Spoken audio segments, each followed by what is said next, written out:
Boxing's always been brutal, but at least in normal circumstances, it's two people willingly trying to knock each other about while the crowd shouts "hit him harder" and someone's nan faints in the second row. For Harry Haft though, boxing wasn't about belts, glory or paydays.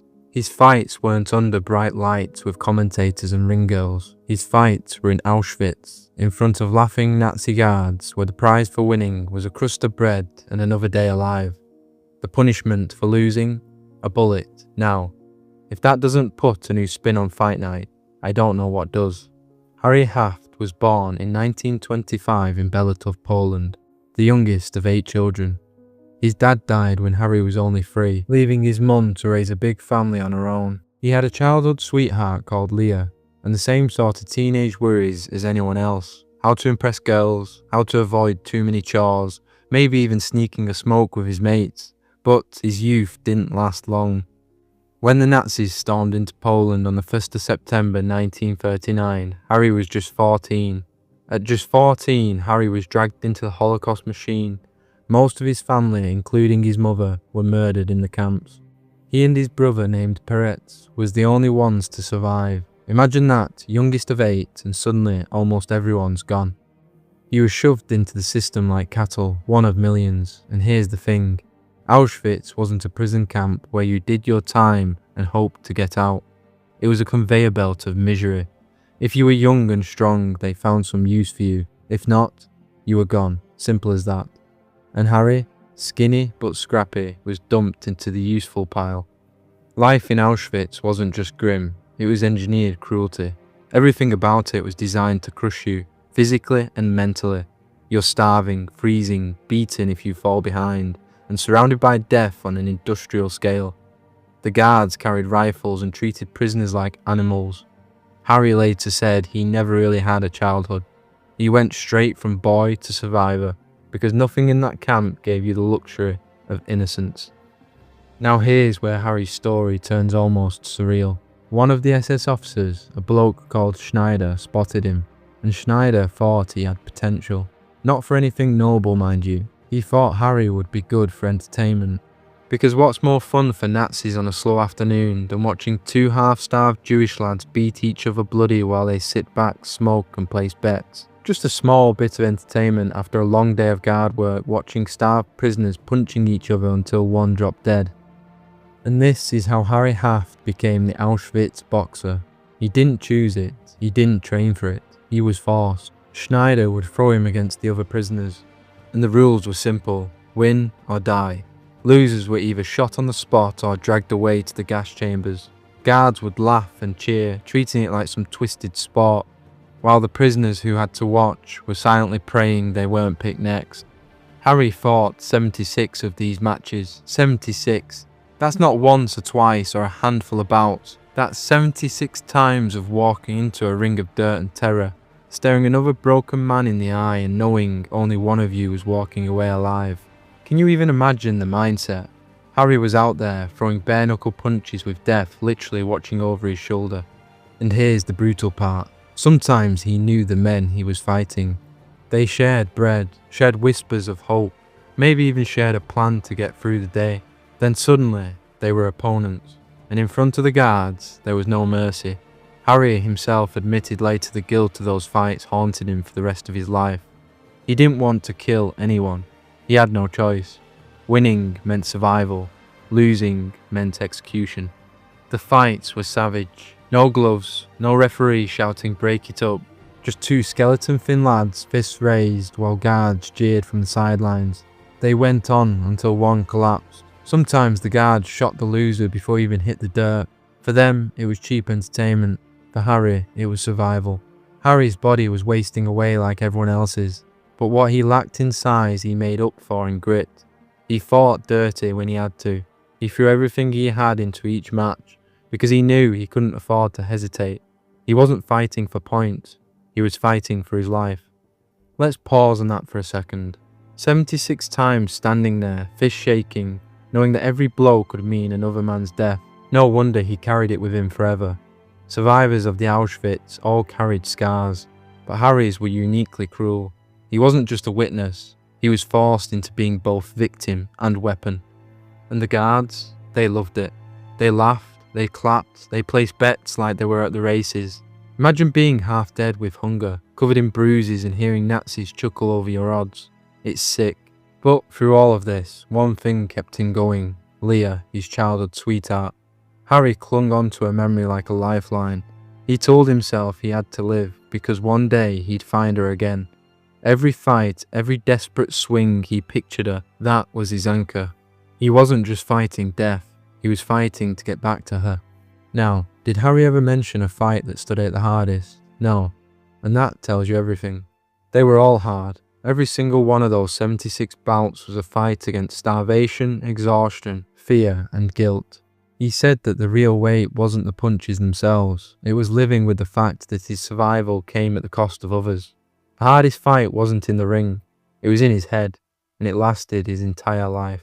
By the time the war finally ended in 1945, Harry was just 20. 20! At that age, most lads are stumbling into nightclubs or complaining about their job at Tesco.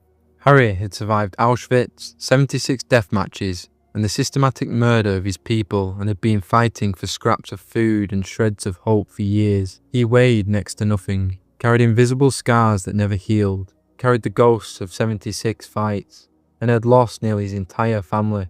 Freedom didn't feel like freedom. Auschwitz ended, but Auschwitz didn't leave him. The fights replayed in his head, the faces of those he'd beaten followed him, and the guilt stuck like a shadow. He made it out the ring 76 times, but the real fight, living with it, was only just beginning. Auschwitz was crumbling, the Red Army was pushing in, the Nazis were on the back foot, and prisoners like Harry Haft were clinging to life by the skin of their teeth. Liberation didn't mean a big celebration with champagne, corks popping. It meant stumbling into freedom half dead, confused, and wondering what the hell came next. He walked out into a broken world with no family left and no idea where to go. And this is where Harry's story takes its first emotional turn. Leah, his childhood sweetheart. Through every punch, every near-death moment in Auschwitz, her face had kept him going. For years he clung to the idea that she was still alive. If he could just make it out, he'd find her, and somehow life would make sense again. So after liberation, he went looking. He wandered war-torn Europe, asking, searching, hoping, and here's where the heartbreak sets in. He never found her. Leah was gone, like so many millions, but Harry never fully accepted that.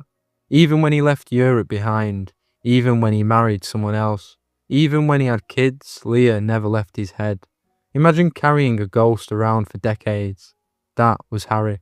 Eventually, he emigrated to America, like many survivors did, the land of opportunity, and in classic Harry Haft fashion, he decided that if life had forced him to fight to survive, he might as well keep fighting, but this time in a proper boxing ring. Think about that for a second. Most people would avoid fighting like the plague after what he went through. Harry though, he thought, well, I'm good at punching people, might as well get paid for it. That's like being traumatized by a car crash and then applying to be a Formula 1 driver. But that was Harry, scrappy, stubborn, and not about to let the world tell him what he could or couldn't do. So he went pro. He started fighting in New York where boxing was booming. And to be fair, he wasn't bad. He wasn't brilliant either, but considering his training was don't die when you punch this bloke, he did alright. His record was mixed, but his reputation as a Holocaust survivor gave him a strange kind of notoriety. Promoters billed him as the man who fought to survive Auschwitz, the Auschwitz survivor. And then came the big one, 1949, Harry Haft versus Rocky Marciano, undefeated heavyweight champion, one of the greatest fighters of all time. Imagine Harry stepping into that ring. Most fighters would be bricking it. Harry, after 76 death matches in Auschwitz, he probably thought, worst case, I get knocked out. Best case, I surprise everyone. Either way, no one's shooting me afterwards, so I'm already winning. Marciano destroyed him, obviously flattened him. But the fact Harry even shared a ring with Marciano is a miracle in itself. From Auschwitz dirt pits to Madison Square Garden. But boxing only got him so far. His pro career fizzled out and reality came crashing back in. He'd escaped the Nazis, but not his own mind. PTSD wasn't a diagnosis back then. People didn't talk about trauma, they just called you moody or angry. And Harry had plenty of both. He was haunted by every fight in Auschwitz. His wife, Miriam, later admitted he was tormented by nightmares and rage. He'd wake up screaming, lashing out, stuck in the same nightmare on repeat.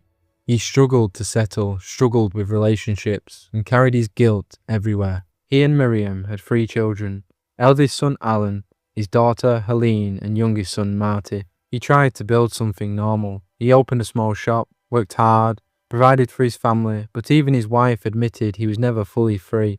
Auschwitz followed him like a shadow. His kids later said they grew up with a father who was physically present but emotionally somewhere else.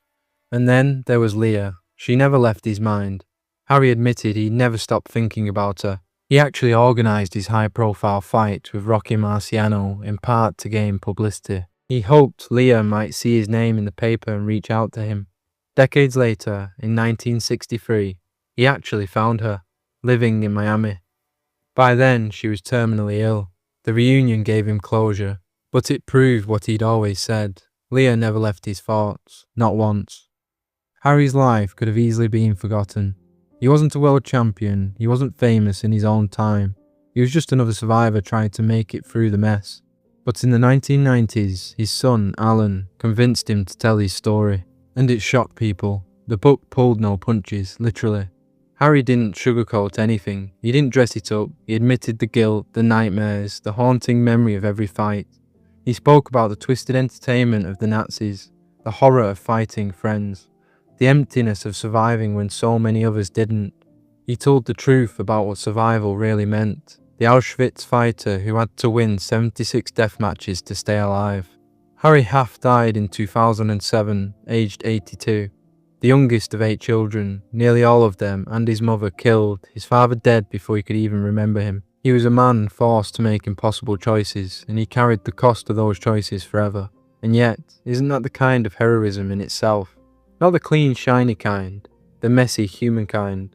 He survived, he lived, he loved, raised 3 kids. He stood in a ring with Rocky Marciano after standing in rings of dirt where people died. He proved again and again that he wouldn't be broken. So what do we take from Harry Haft? That survival isn't clean, it isn't glamorous, it doesn't come with medals or happy endings. Survival is messy, guilty, painful, and still worth it.